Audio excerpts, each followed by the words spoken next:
Welcome to She Lancer, Mom Entrepreneur with VoiceOver Angela. I'm your host, Angela. I'm a full-time voiceover artist and audiobook narrator, and this podcast are the audio versions of my live Q&A chats on YouTube. If you'd like to be part of the live Q&A chats, come on over to my YouTube channel, VoiceOver Angela. I'm live every Tuesday at 12 p.m. EST. We talk about voiceover, the business of voiceover, audiobooks, and so much more. Find more information on my website, voiceoverangela.com. Enjoy today's episode. Morning, good afternoon, good evening, good night, wherever you are. Thank you for joining me again for another live Q&A session here on my channel. If you're new here, welcome. My name is Angela. I am a full-time voiceover artist and audiobook narrator, and my channel is dedicated to those of you just getting started out in this wonderful, why do I have so much trouble trying to say that? Wonderful world of voiceover. I speak words good. And audiobook narration. And through my channel, I share with you tips, tricks, techniques, things that I do every day in my own voiceover business. And then we get together in these weekly chats to talk about a topic or two. If you're not new here, then you know every week we have a new poll, and that is generally the topic of the day. We'll see how it goes. And today's topic is we're talking about pricing. Get a lot of questions about pricing. So today's topic is, or poll is, how did you decide on your voiceover or audiobook pricing? And we've talked about pricing many, many times here on my channel. So I wanted to see ultimately what you guys decided, if you have decided on pricing. Just to give others an idea that there's many different ways to figure out what kind of pricing you want to start with. And again, it's always good to get multiple perspectives on any kind of answer you're looking for. If you have a question and you're looking for an answer for it, take in all of the different answers to that question. Because I say that because there's me here on YouTube giving you information, but there's also a ton of other people that have channels as well that give answers to a lot of the same big questions, right? So take in all the responses and make your own decision, because there ultimately isn't like one linear path to, achieving or seeing success in this endeavor. There's a lot of different end points, right? There's a lot of different goals that people have. That everybody's situation is different. Again, there's so many variables from person to person in terms of where they want to go in voiceover and or audiobook narration. So get a lot of different answers to the questions that you have, and then make your own educated decision on what you want to do. And as I have discussed before, there's a few different places to get these numbers in terms of pricing, like what is suggested to charge for different types of voiceover. But again, I want to see where you guys are currently at. So how did you decide on your voiceover and or audiobook pricing? It looks like 23% of you went to the GVAA rate guide, which we've talked about many times here on my channel. 18% of you said a different rate guide. And if you have used a different rate guide that you found online, apart from or other than the GVAA rate guide, then please share which one it is so that others can go and check it out as well. Most of you said research what others charge, and that's kind of what I would say to do. And then 5% of you said a coach suggestion. So for those of you that haven't decided on what to charge or what to do, I'm hoping something said today will help at least guide you in the right direction of which rabbit hole to go down, right? But the GVAA rate guide is basically a rate guide developed by the Global Voice Acting Academy And it is a rate guide that has been used for years, and it is very thorough and extensive. And you can find that at, if you just go to gvaa.com, I believe. No, it's Global Voice Academy, globalvoiceacademy.com. You can find the rate guide there. Actually, here, let me see if I can share my screen with you. I know I can share my screen with you. Hold on. Let me show you. All right, so this is the GVAA rate guide. So when you get there, this is what it looks like. And if you scroll down, you can actually jump to any of these sub niches of voiceover. As you can see, again, it's very thorough. So you got digital broadcast TV, e-learning, audiobooks, IVR, animation, video games, radio broadcasts, cinema, and events. They've even got rate guides or suggestions for fees, pickups, editing. You've got promo and imaging, and then non-broadcast. So as you scroll through these, it'll give you an idea of what to charge, how that is broken down, or the usages.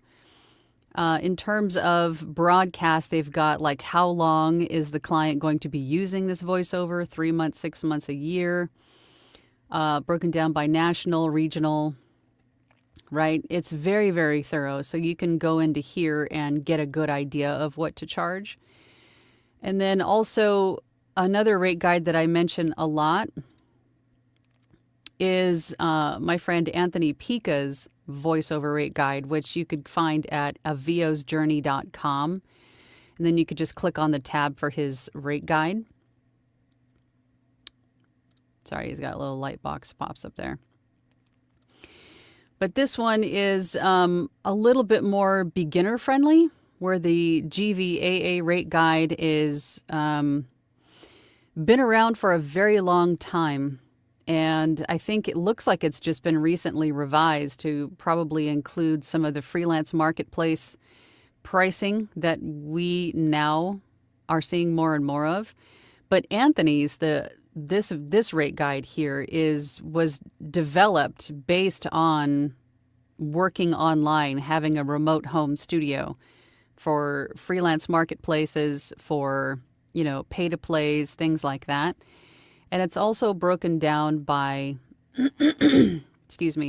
beginner rates, intermediate rates, seasoned, right? So it's broken down by how experienced you are, in addition to like GVAA, what the usages are, so on and so forth. So this one's a little bit more beginner friendly. And again, these are suggestions based on, the different types of voiceover, and then again, your experience level. But ultimately, it's up to you what you want to use. I say, take a look at the GVAA rate guide. Take a look at other rate guides that are a little bit more beginner friendly, like the one found on Avio's Journey.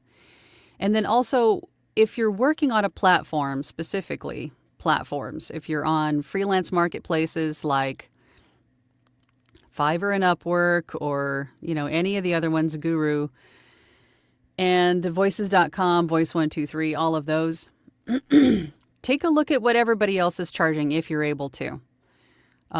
Specifically like Upwork and Fiverr, if you take a look at what other sellers are, like their pricing structures for different types of voiceover or sub niches of voiceover within your experience level, to get an idea of their pricing structures. Take notes, take a look at their, the verbiage they use, the keywords they use, the thumbnails, all of that stuff. Take notes of all of that stuff while you're there.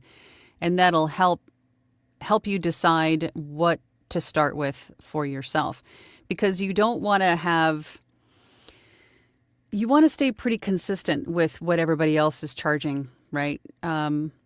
Because you don't want to limit yourself in the beginning by being extremely, I don't want to say overpriced, but if your pricing structure is a lot more than someone else, price is always a factor for a client, right? Sometimes most of the time, the voiceover is usually the last step in a project. Because if you think about it, if you've got a video production company, for example, is creating a video for a client, the most important aspect is usually the visuals, right? What is going into the video itself? What's the footage being used? Is there any text on the screen? How does it flow? What are the colors, the branding? All of those visual things are a little bit more important than the voiceover, and the voiceover is usually the last aspect. So by the time they get to the voiceover, most of the budget is probably used up by the visuals and the text and all of that stuff. So usually the lower price point is going to be a factor in who they choose for the voiceover. So if they're looking for someone in a particular experience level, price is usually going to be a factor. It just is, right? So you don't want to be too different in your pricing structure when you're just getting started, because ultimately on freelance marketplaces or places like, the pay-to-plays, the social proof is what you really need as soon as possible. And when I say social proof, I mean reviews, right? Proof that somebody before the client currently looking at you has, said, yep, this person is legit. They do a good job. They are who they say they are, right? Someone before them has come in, hired you, and said that everything's cool. It's just like buying something on Amazon, right? You're more apt to buy something on Amazon that has a lot of 5-star reviews versus something that has maybe 1 5-star review or no reviews at all. So you want to stay competitive in your pricing, especially in the beginning, so you can get that social proof. And then once you have that social proof and you start building your book of business, and you have you're starting to see more return clients, repeat clients, referrals, things like that. And then you start to find yourself overwhelmed by the amount of work that you have. That might be a good indicator of when to increase your prices. Or if you've been at it for 6 months, a year, and then you're more confident about what you can provide or what services you can provide, that might be a good time to increase your prices. I am so froggy. Anywho, I think that's enough of that tangent. Let's go over to the comments. Let's turn this off. Let's go over to the comments. A lot of comments today. And again, if you have a specific question about something specific about pricing or how you came about, deciding on what pricing to use, then definitely share that. Also, again, the other rate guide, if you found or used a rate guide other than the 2 that I just showed you, then please share that as well for everyone else looking for this information. Dwight was first in, of course. Good morning, Dwight. Good morning, VO Mentor O' Mine. It is going to be a fine day in the booth for me, and I hope it is great in the booth for you and your fellow VOtians and followers. It's hot mic time. Have fun. Don't forget to like, follow, and share. Yes, please. Dwight says, regarding price, it really is up to the VO artist as to what they think their work is worth. I recommend that you start small and work up in dollars as you get better in sound quality and acting performance. And that's usually how it goes, right? It's usually how it goes with any business. You start at the lower end, so you're more competitive. You start to build that traction faster, and then you increase your pricing as your knowledge base increases and as your quality increases and all of those things. Of course. Dwight then says, yes, I wish I were at Tom Selleck's level where I can get a cool mill just by voicing in those reverse mortgage commercials. But let's get real. Just saying, be realistic. This is a long haul career. Yes, as we always say, it is a marathon, not a sprint. So even if you think in the beginning that you're not charging enough, you have to think of it. And again, these are all just my personal opinions, and this is how I got to where I am. You ultimately do what you want to do. But I looked at it in the beginning as almost like a paid internship. I was earning a little bit, but increasing my knowledge base. I was learning new things. I was perfecting. I hate perfecting. I was enhancing my skills. I was learning all the things that I didn't yet know.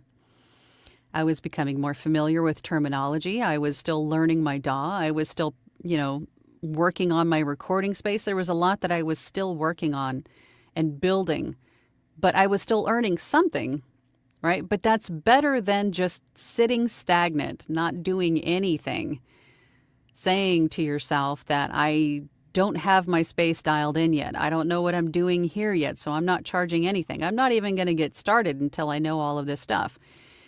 You're not going to know all this stuff until you get in there and do it. So start charging something so you can get started, so you can get in there, jump in that pool. Start learning it by doing it. That's the best way to learn it, is to do it. So even if it's just a little bit, just know that, again, it's temporary.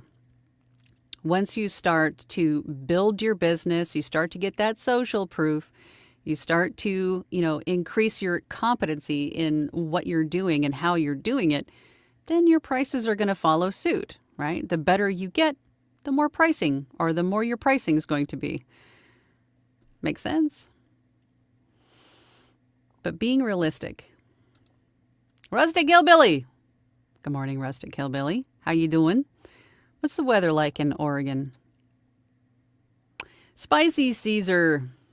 Hello, Spicy Caesar. Oh, hi, Angela. Having seen the landscape, I now charge what I'm worth. And I know what I'm worth considering my ability. When I started out, I was so green I didn't know what I was worth, and that reflected in my pricing. Now that I've been around the block a few times, I know what I'm capable of, how much work it takes, and how valuable my abilities make me. Yep. Well said, Caesar. Dylan is here. Hey, Dylan. Dylan says, unfortunately, right now I'm locked into my current prices for my returning clients, but for new clients, I've started charging more. Good. And on Fiverr, I'm no longer afraid not to accept work that's below my value. I don't need to build my portfolio anymore. Good. I'm glad, Dylan. It sounds like that you took my advice last week to heart. I'm proud of you.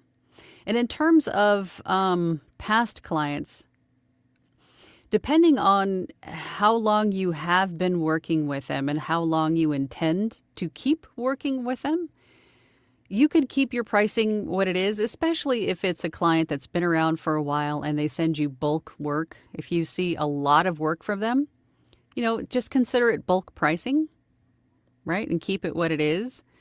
But at some point, you may even want to consider increasing that price too. And you can sort of prorate it. You could still make it a special discounted rate for them, but it would still need to increase in order for it to still be worth your time, right? There may come a time where you're just too busy to sacrifice an hour of your time for that old rate when you could be doing something else in that same time block that made you 5-6 times as much, right? So there may even come a time where you might need to negotiate a new discounted rate, even for past clients. And most of the time they understand that. And if they can't and they need to stick to the budget that they're at, then that may be, a big decision for you to make. I've been there. Some have stayed, some have negotiated new rates with me, and some have left. But that's business. That's just how it goes, So just putting that bug in your ear, just so you're aware, Dylan. Caesar says, depending on how people see it, this revelation either came about rather early in my career, or I gave myself enough time to build up confidence to be fair to myself when it comes to compensation. That said, hello everyone. Now that we've discussed pricing, I'm happy to say that my earnings have skyrocketed over the past few months. I'm happy that people are confident in my ability to hire me. And we've been telling you this for months, Caesar. I'm glad that you are finally out there and visible and getting hired. I mean, you should be. You have a very good talent and skill that It should be out in the world, and I'm glad that you're doing it. Paul Landrigan is here. Good morning, good day, all from fairly sunny Dunmow, UK. I based loosely my prices of Gravy for the Brains UK coaching training mentoring site recommendations, aware that UK and US prices differ a lot. Yeah, Gravy for the Brain is one that I hear a lot, that people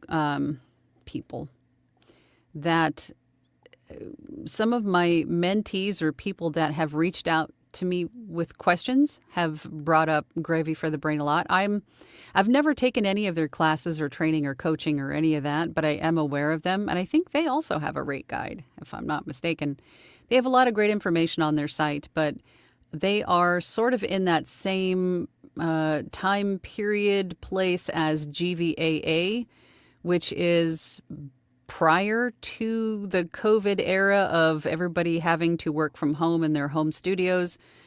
And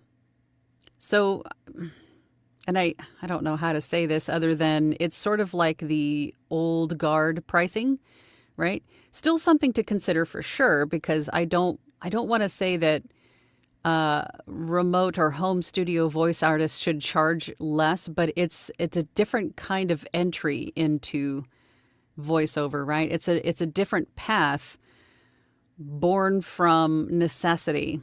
Again, going back to when COVID happened and the world shut down, all the voice artists had to create their own home studios and work from home. They had to find work online, much like most of us within the last 5 years have had to do when we have started this business in this new path, right? So Gravy for the Brain and GVAA are sort of, pre-COVID, if that makes sense. And then sites like Anthony Pica's Rate Guide and things like that are a little bit more online work focused is post-COVID, right? This new path of working in voiceover, if that makes sense. Dylan said, I forgot to say that I based my prices on research of other newbies to the space. I think after 2 years, 13 audiobooks, 4 YouTube channels, and a bunch of other random jobs, I'm not a newbie anymore. No, you are not, Dylan. No, you're not. Paul is here. Howdy, howdy, howdy. Good to see you. Dwight says, regarding the poll of the day, I lurked long enough and looked at what prices like ACX and Fiverr gigs were being posted at. Common sense and discussions dictated the rest. If you are honest with yourself and are observant, you can pretty much get a reasonable understanding of what you are worth and what the market will bear. This is true right through the middle of your VO career. After that, you should get some specific coaching for the big baller VO rates is a different game entirely. I do think you need coaching when it's some to understanding market distribution rates, rates, and rules, though. Yes. I mean, coaching, and I've said this many times before, I didn't get coaching until I was about a year and a half in, and I wish I would have started earlier because I'm hard-headed and I want to be self-sufficient and I wanted to teach myself everything. But it wasn't until about a year and a half in where I saw all the success, but then I plateaued. I didn't really get any higher. My reach wasn't any higher than what it was.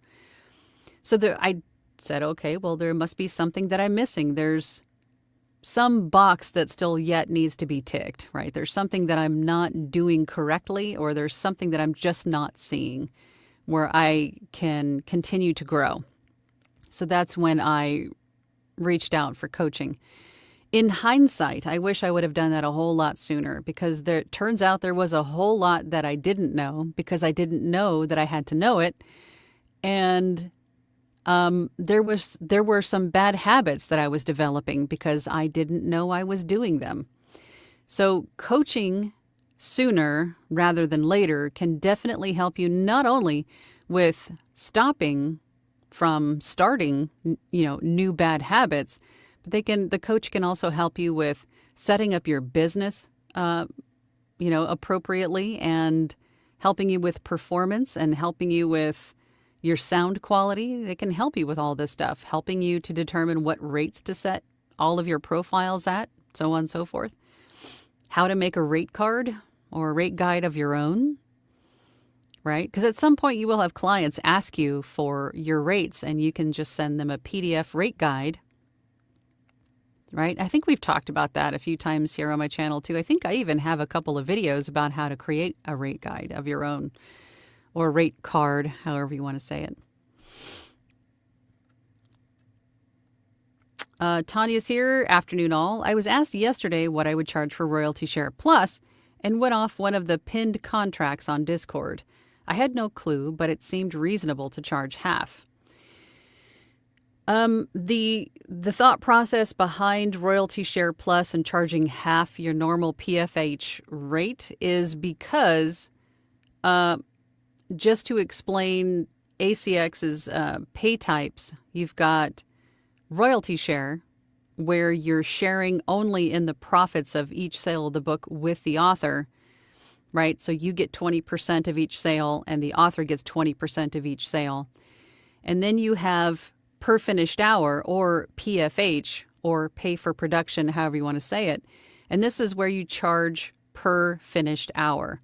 And a finished hour is about 9,300 words of narration.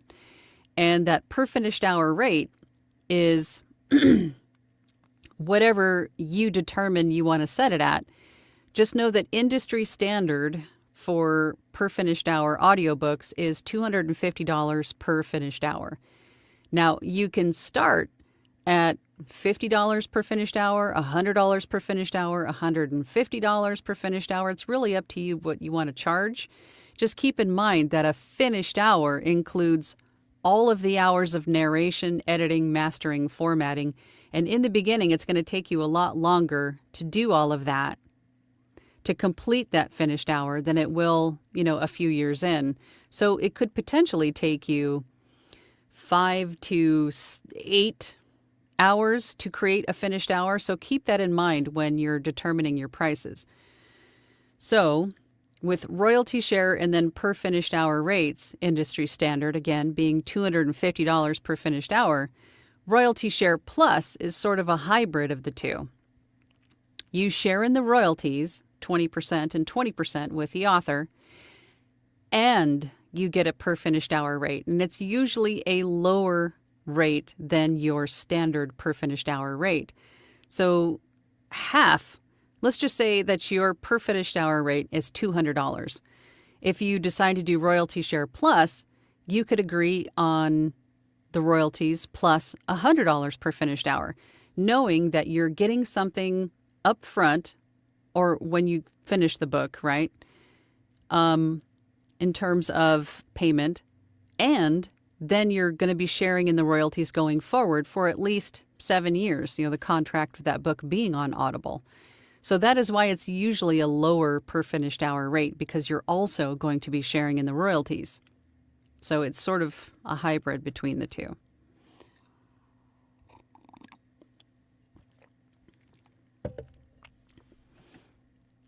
So I think that's reasonable.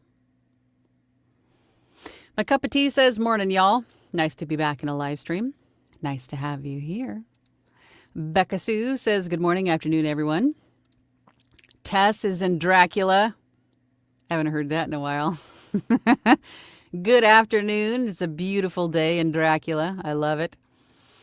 Anne says, good morning, VO friends.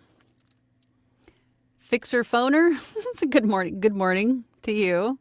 Glowen is here. Hey, Glowen, haven't seen you in a while. Good afternoon, Angela and chat. Hope your coffee is hot. It's not, but it's still coffee. Still necessary. Not hot, but necessary. And I'm happy it's here. Maven. Good afternoon, Maven. Elon Vital. I still think that's so pretty. Good afternoon, everyone. Reading Time with Poppy says, hot cocoa. That's a good one. Do you have marshmallows? You need to have marshmallows in it. That's the only way to have hot cocoa. Spicy Caesar says, funny thing, I started my VO business doing non-narrating stuff like branding, websites, and audio engineering. So, hang on, I gotta adjust the legs. So by the time I got a book, I feel like I skipped a couple of lower pricing tiers. You started out with a lot more experience than the most of us do starting out. A lot of us are just not tech savvy at all. We don't internet, you know, we don't do social media. We don't do anything technical on the computer at all, apart from, you know, watching YouTube videos or buying stuff on, you know, online shopping sites. So considering that, you have a lot more experience than most of us do at the point in which we started this endeavor. So yes, your pricing point is going to be a little bit different. And then also take that in consideration too, for those of you watching apart from Caesar. If you have computer skills, you have other skills apart from what you're now looking to offer with voiceover or audiobook narration. If you have audio engineering or audio editing or, you know, something that you can use in conjunction with voiceover, then yeah, your price point is going to be a little bit higher than those of us that have nothing to offer apart from voiceover. So again, look at when you're researching rates, if you decide to go with researching what everybody else is charging, make sure that you're looking at comparable gigs to what you're offering, right? You're looking at the services that the people are offering, that you're looking at their pricing structures. Make sure that it's all comparable, right? Across the board. Makes sense. Fixer Phoner says, I was grinding away on Upwork for years. Then I decided to do ACX. Got a book offer in like 15 minutes. Good for you. I feel like I wasted so much time when I could have been doing legit audiobooks the whole time. But you know what? What you learned from being on Upwork for all that time probably gave you a little bit of insight into how to market yourself, how to customer service, how to word things, right? I mean, it's still experience. It's still training, building your knowledge base, so don't look at it as wasted time. Maybe you were meant to go that route. You never know. Anne says, I've accepted the rate that rights holders are willing to offer me so far. I'd like to push that up. It should be the other way around, Anne. You decide what your price is, and you give that to rights holders. If a rights holder comes in and says, let's just say that your per finished hour rate is $100 per finished hour. If someone offers you $50, you can compromise and say, hey, my rate is $100. I'm willing to do $75, or just stick with my rate is $100. A lot of times authors don't know what is reasonable. They don't know what the industry standard is. They don't know how long it actually takes to create audiobooks. A lot of authors are brand new first-time authors that are self-publishing that don't really have any idea how all of this works. So you as the professional offer up your rate, and if they want to hire you at your rate, then they will do so. Sometimes they're just throwing out numbers because they don't know what is realistic. They don't know what is, reasonable. They don't know what your rate is, so they're just throwing out a number. So give them your number and then go from there. Right? That's what I would do, Anne. Eric says, good morning, Angela and all. Good question. I basically take what I can get at this point. I've had coaches and others say that I should charge more, but I'm just trying to find projects right now. I think just like Anne, you need to decide what your pricing is. And I think once you start to have that mindset where you're charging what you're worth or what you're a little bit more comfortable with, the work will come. The work will come at the price point in which you are at. And you probably don't realize this, but that's how it works on places like Fiverr and Upwork. They match you. Your price point, they match you to people who are looking for projects at that price point. So once you raise your prices, you'll start to see clients coming in looking for something around that price point. So if you're getting feedback that you should be increasing your prices, and me hearing what you can do, Eric, I think you should also probably increase your prices. So just try it. If you're not seeing a whole lot of work right now, what is it going to hurt? increase your prices and see what happens. It's not going to be like an overnight thing, but it could be, right? I have found that happen to me a lot of times on Fiverr, namely, where as soon as I increased my prices, more clients came in at that price point.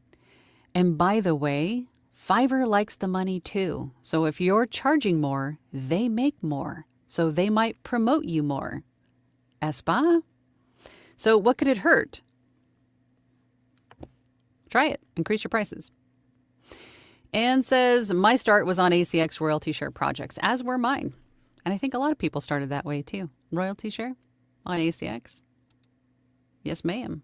Kristen says, good morning. Good morning to you. Eric says to Anne, I can relate. I've mostly done royalty share as well. Now I'm trying to do royalty share plus or per finished hour. Anne says to Eric, me too. Becca Sue says, I'm looking forward to being able to say I got my start. LOL. Say it today. Say it today. I got started today. Right? If you haven't already. It's already done. In your head, it's done. I started. I'm working at this, of being a professional voice actor.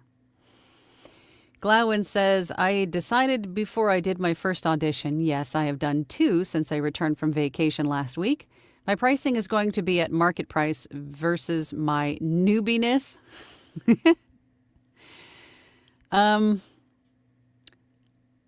If you've returned from vacation last week and you've only done 2 auditions, at least you've done some, right? At least you've done some auditions, but definitely do more. Submit more.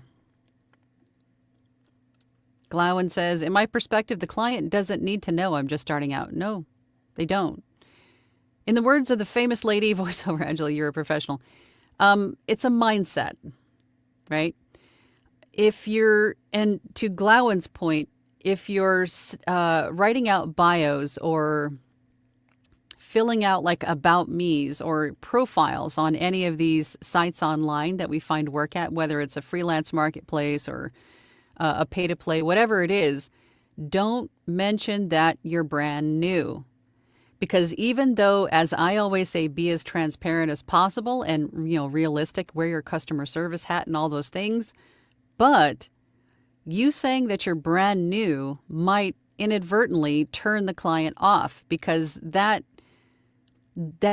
those words will have a negative connotation right away. They might tell the client, even though it's not true, it'll tell the client that you don't know what you're doing. Right? Where you could have studied for months and months and months and got all the training in the world, and your sound is on point, your performance is on point, you know what you're doing. But if you say that you're brand new, or you're just starting out, or just joined, anything that indicates that you're new at all in any way, shape, or form, that will have a negative connotation inadvertently and tell the client that you don't know what you're doing. And you might be not seeing work just because of that. So don't ever say that you're brand new, that you just joined, that you just started. That doesn't need to be said. If you need to talk about something, talk about your equipment. That's what I did. I have broadcast quality equipment in my studio because I do. In my home-based, sound-treated space, right? I have a home-based, sound-treated studio with professional broadcast equipment. None of that is made up. None of that is farce. All of that is completely accurate. Talk about your equipment, what you can offer the client, not how new you are, right?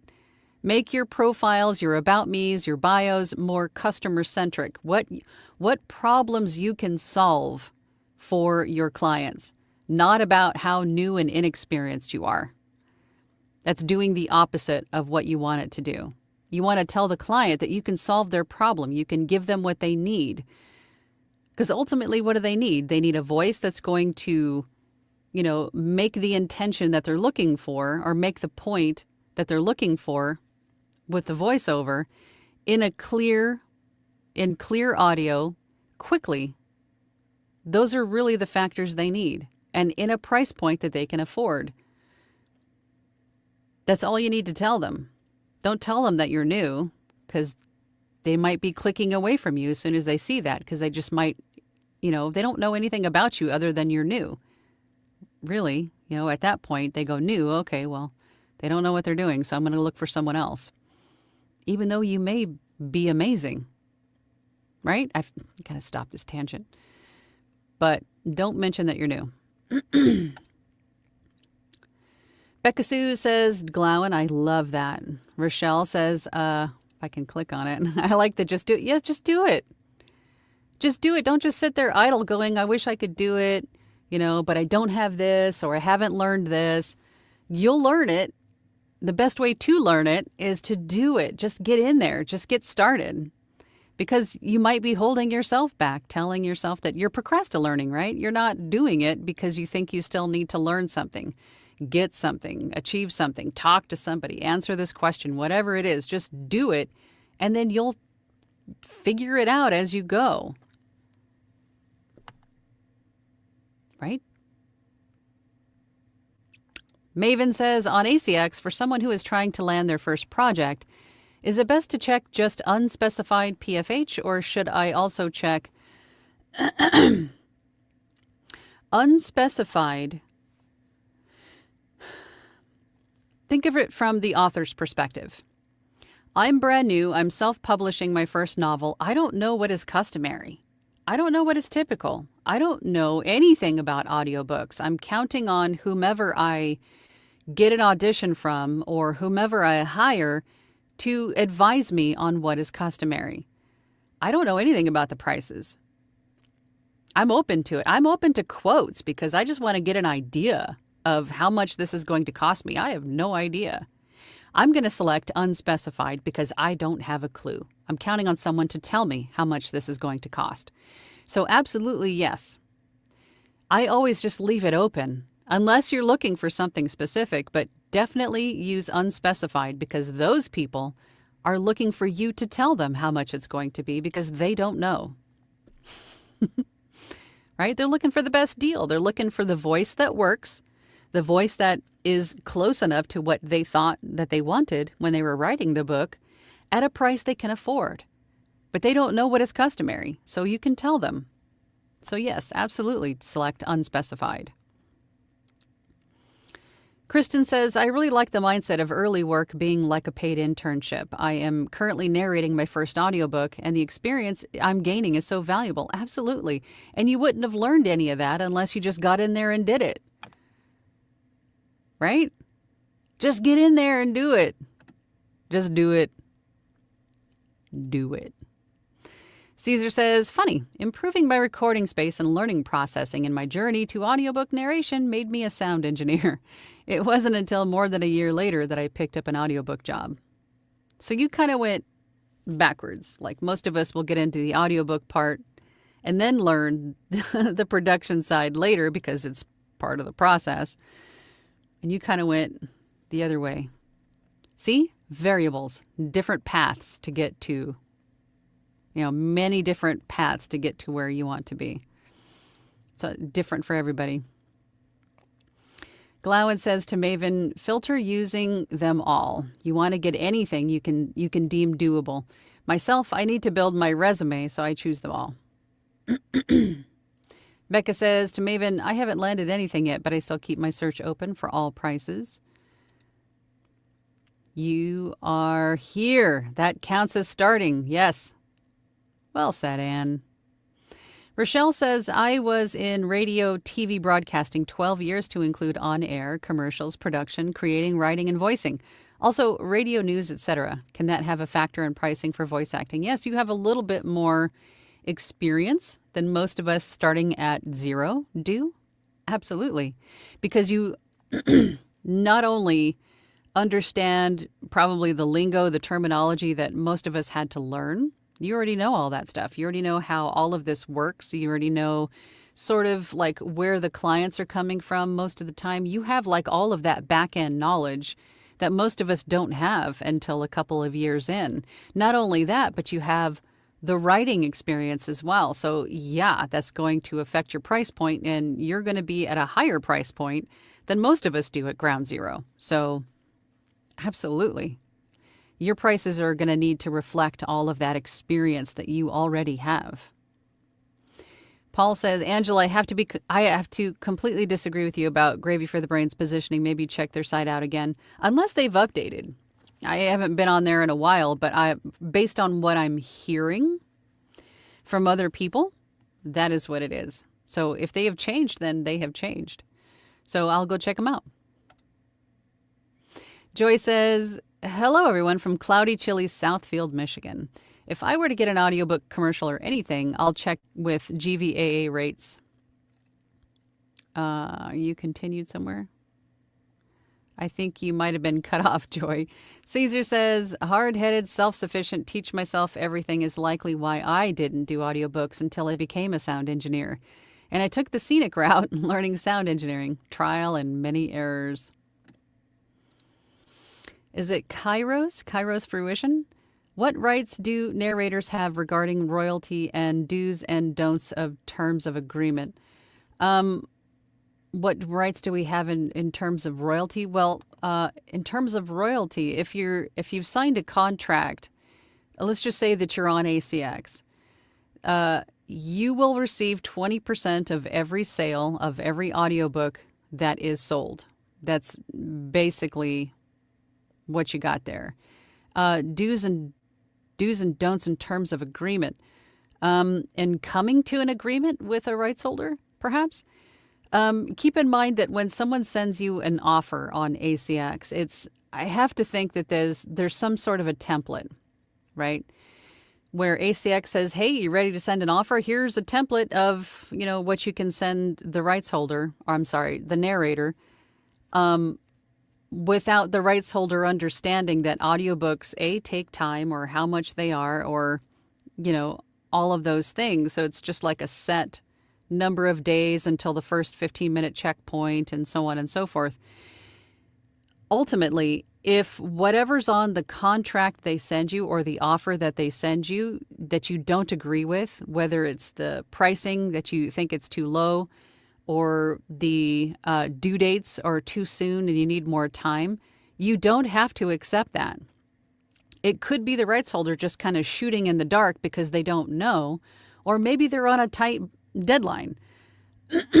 Either way, you can send them back a message and say, hey, thank you for the offer, but I have a question about this. I'm going to need more time for this. Is that doable? Is that agreeable for you and your timeline? If they say yes, then they can either update the contract and send it to you again, and then you can accept that one, or you can accept the one they sent. And as long as you have it in writing that there's a verbal exchange and an agreement, you guys came to an agreement about the timing specifically. Like if the contract says 7 days, but you both agreed that it would be 30 days until it was due, then that's fine too, as long as it's within ACX's message system. So ACX has access to that agreement. That's fine too. I hope that answers your question. Becca Sue says to Anne, that's true. I'm also Rebecca H. in the Platinum Group. No one can say I'm not trying. Jim is here. Good morning from Memphis. Maven says to Glowen, so keeping them all checked for project search, what about on my profile? If someone found me through a sample, would unspecified PFH let them know that my pricing is flexible? Yes. I mean, if you are flexible in your pricing, why not make that known? Right? If it's something that you want to do and you have the time and you're just a little bit away from whatever you've decided that your rate is, and you're flexible and you're willing to do it, why not? Don't overthink it. Jim says PFH starting at $50 sounds like a good starting point. That's where I started. My first book was $50, and then I moved up from there. I think the very next book I moved it up to $75 or $100, right? Again, I knew that I wasn't where I am now. I knew that I was just starting out, but I didn't want to charge my client for rates that I didn't feel that I was at the level of deserving yet, right? I didn't want to charge someone for my incompetence at that point. It was like a paid internship. That's sort of how I looked at it. I was learning and growing, but still making something for my time. That's how I looked at it. Peak Parable says, I like to equate money for words similar to paid per hourly wage, hourly worker, versus royalty share equal to commission-based sales job. Leveraging your own social clout or prestige to make money. Anne says to Becca Sue, if I can click it, you are starting strong then by joining the Platinum group. I'm so glad I did. I'm so glad to hear that, you guys. Get a strong presence here today in the Platinum group. Rochelle Stewart says, good morning, Angela and all. Good morning to you. Jim asks if Dracula is a suburb of Transylvania. Glowen says to Maven, I interpret unspecified as we're going to negotiate a fair market price. Keep your I'm a professional in mind when negotiating. Perfectly stated, Glowen. Thank you. NZVO Nikki says, here from my new VO account, was previously here as Knickknack. The other day, Caesar told me how to Zoom with control on Audacity, and I did it, and it's a game changer. See, Caesar's got some great tidbits. Caesar's got some great advice.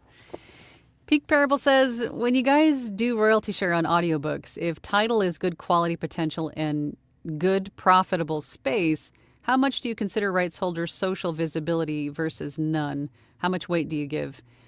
If you're considering royalty share, then you want to make sure that that rights holder is going to market that book. And you should also market that book, because if you're both looking to make money on each book sold, then you want to sell a lot of books. So if you're making the decision on whether or not to take a royalty share book, then absolutely yes. You want to see that that rights holder has got some good reviews on that book, that the book is maybe already selling well in print or e-versions. And you also want to see if perhaps he's already got a About Me page, he's got a website, he's got social media pages, and he's actively talking about the release of the book. You want to see that he's marketing it, that he's invested in it, and most authors are, because, writing and releasing a book is a big deal for people, and as it should be, because it is. So, but you want to see that they're making the effort in that, marketing attempt to build some buzz around that book. So absolutely, yes. And in the same vein, that author is also going to be expecting you to be doing the same, which you should be, so you can make more money, sell more books, make more money. So it is definitely a deciding factor on whether or not you want to choose that royalty share contract. Now, if you have somebody who is just using ChatGPT to spit out books, right? Because that is their angle, is just to make books, to make money on volume versus, hyping up the book that maybe they wrote all by themselves for years and put blood, sweat, and tears into it. That's a whole different thing. So if they're just, farming AI books out there, that's something different, and might not want to consider. I don't know. It's up to you ultimately what you want to do. But researching the author is definitely a factor in making that decision. Dwight says, I suggest this to my organization mentees. PFH first couple books, 2 to 7 books at 50, 8 to 10 at 75, 12 to 15 at 10 to 150. I'm sorry, 100 to 150. 15 and up to 175, and up 20 and up 200 to 250 as soon as you are good enough. It's a good rule of thumb. But ultimately do what you want to do. If you want to jump up by, instead of 25 per, then jump up from 50 to 100 to 150 to 200. Do it however you want to do it, right? You'll know. You'll feel it in your bones when it's time. Fixer Phoner says, I hate the editing process. Join the club. So I got a guy that I give a % of each project's overall payment. It cuts my work in half. I just upload the files to a shared Google Drive. He edits, uploads them back into the shared folder, and I submit to the client. It's been working well. Make them meet you where you're at. Caesar says, I meant to say, I've heard Eric Grimes' narrating and acting ability. He can definitely bump his prices up a couple of notches. Or 8. I agree. I hope you're listening, Eric. Jim says, my father used to sell metal cabinets at $75 a piece. They didn't move until he went up to $110 a piece. Exactly. Caesar says, wish I had more broadcast quality equipment in my studio. You have more than anybody else I know. They would go well with the other broadcast quality equipment that's already in my studio. Tanya says, my first rights holder was a $50 to $100 ACX job. I gently made it clear that if he wanted me for the next 2 books in the series he was planning, we would have to renegotiate. He even paid me a little extra. Good. And usually authors will tell you in the beginning if they have, like a multi-book series. And if that's the case and they want you for all of them, then you could pre-negotiate like a bulk deal. Like because you have a 3-book series and because you want them to be all to be the same narrator, being me, instead of $200 per finished hour, I'll charge you, a lower rate, whatever you decide on, because you're getting 3 books instead of just the 1. You can do that too. You can pre-negotiate that stuff. Glowen says, Spicy Caesar, do you have room for more? I don't know if he has room for more. Jim says, have been recording for 9 months now and have gotten the quality up to having no issues in Audiolab. Good for you. Erica says, just going for it is wild, adventurous, unknown, and fun. It's a great way to look at it. You never know what could happen if you just jump in. Fixer Phoner says, my setup is a Yeti mic. I'm in the process of saving for a condenser mic and a mic shield in a large open room in my apartment. And I still get work. Anyone can do it. Joy says, just dive on in. Jim says, what do you do when you find out over time that the grammar, spelling, etc. are way off quality?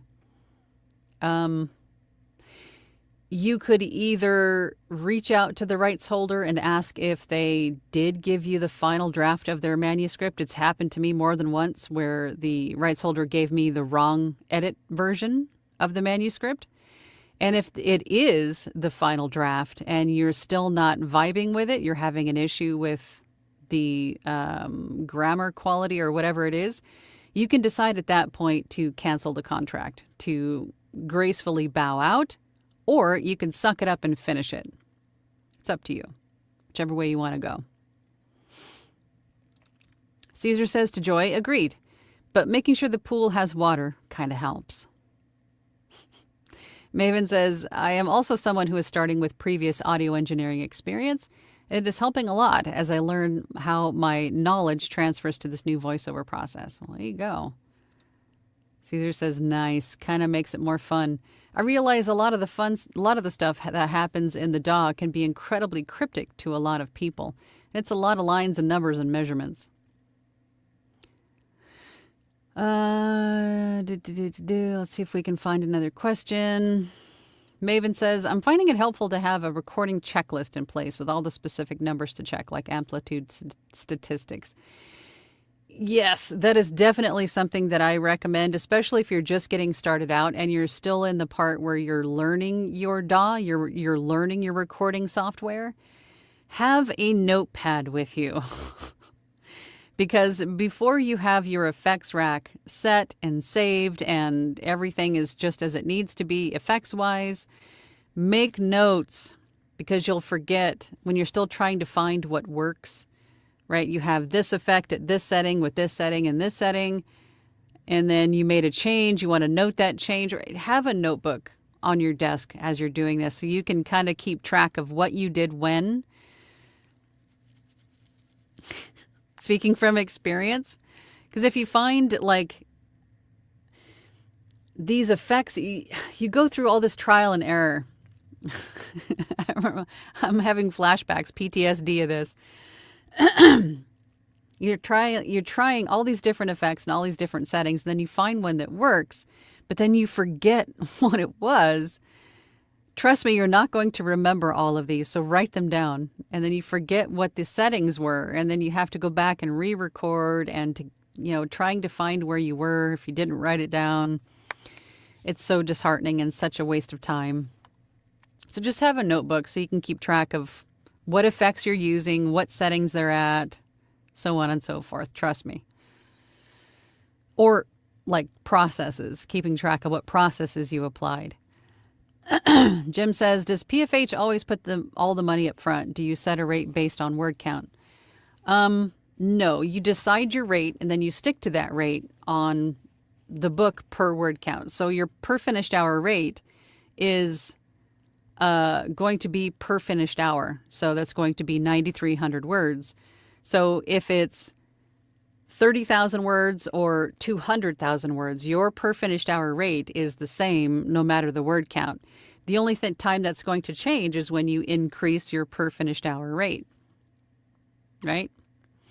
And it doesn't have to be paid up front. It could be, I always recommend getting 50% of the final cost up front, because that dissuades any kind of scammers, right? Because scammers generally don't want to pay anything. But if I'm charging, excuse me, like if the book is $500, let's just say, all said and done, it's $500. I tell the client that I will invoice them for 50% upfront it'll be $250. They'll get an invoice from me for $250 that's due upfront. And then the remaining balance of $250, which will also be invoiced via PayPal when the book is complete and all the revisions, if any, are done. That's how I word it. You're setting the expectation. There's no gray areas. Everything's explained. I'm going to invoice you via PayPal for $250 up front. Once that's collected, once that's paid, I will get started. And then the remaining balance of $250, which will be invoiced via PayPal, is due when the book is completed, right? Make sure that you say all of that. It sets the expectation. It answers all the questions before they even have them. It'll save you a whole lot of brain damage. Trust me. Nikki says, the grammar and spelling is a good question, something I've struggled with a bit in my first couple books. Seems like I need to just read it as it is. But then if someone is listening and hears, know where you're going with this, Nikki. Keep in mind that the author is paying you for a service.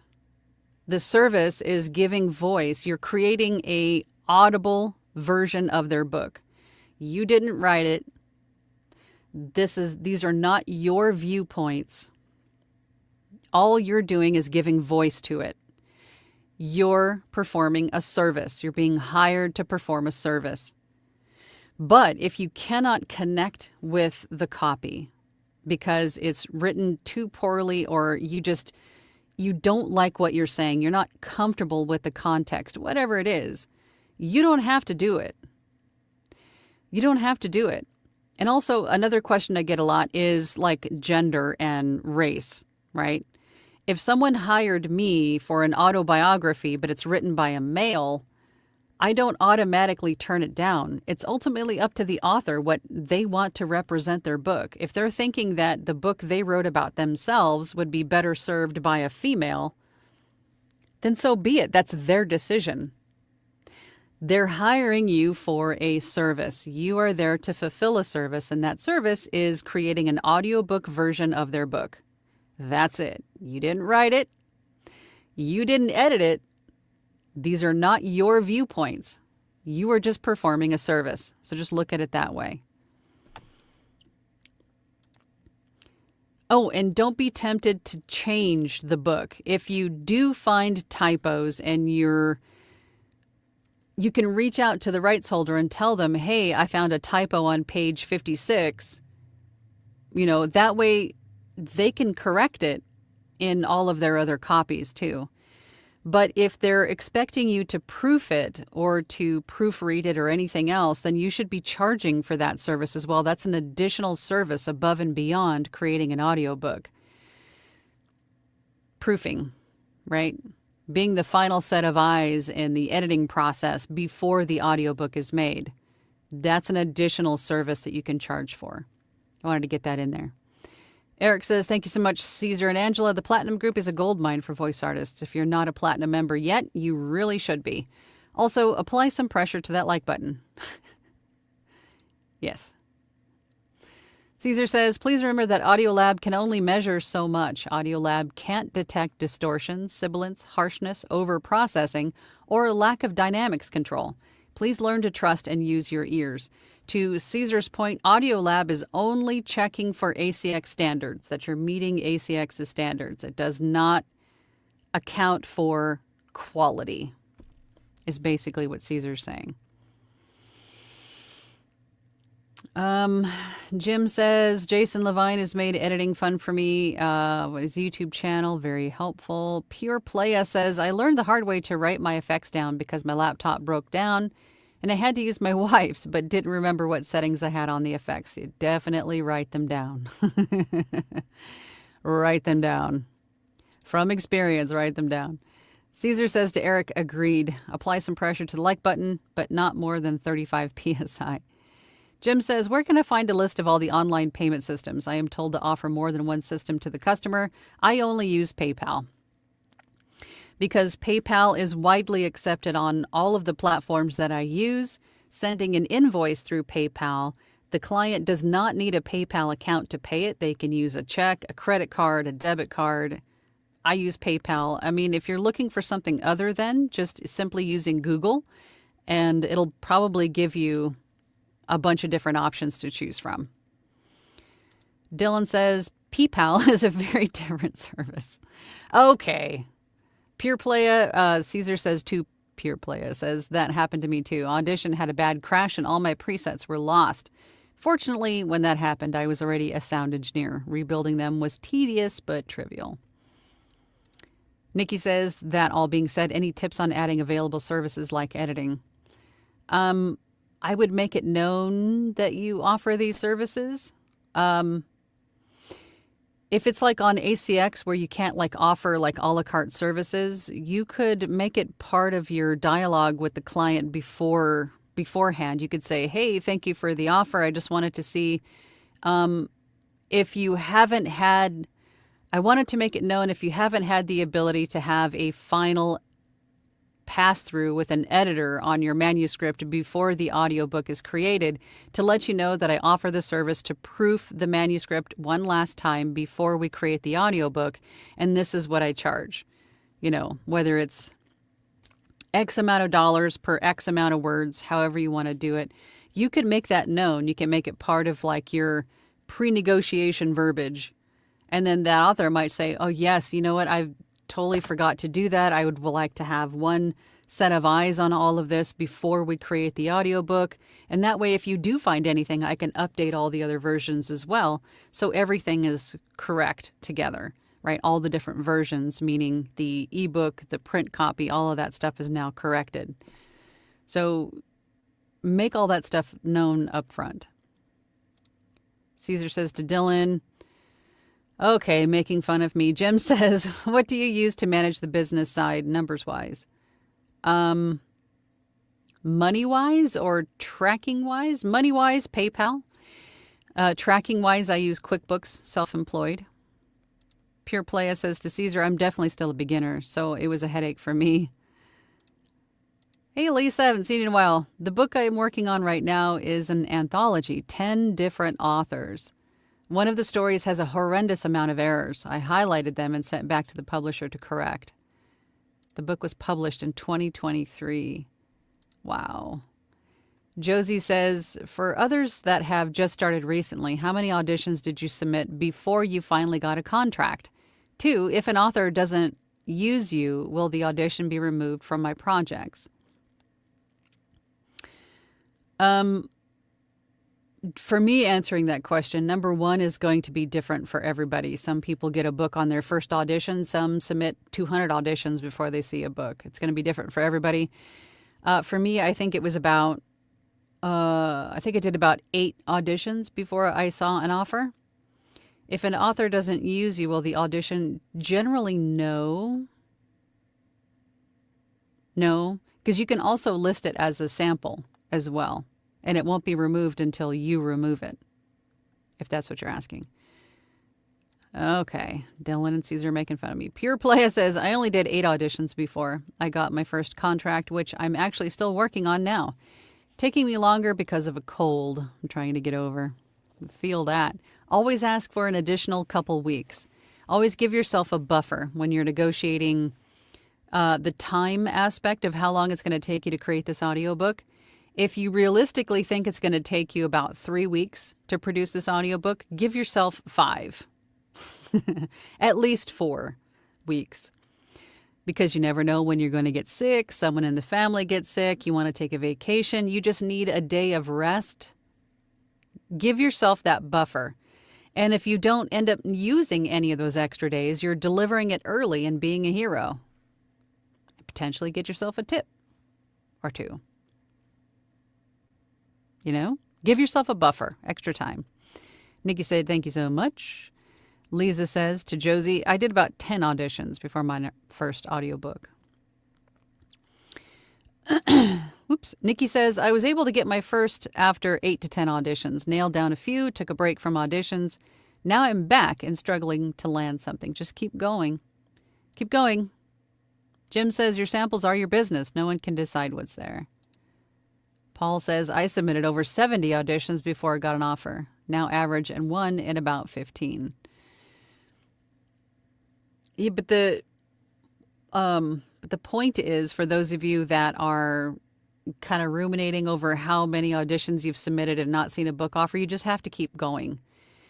Because what you're doing is you're throwing out an audition in your voice and your unique approach and perspective to someone who may or may not be looking for your voice.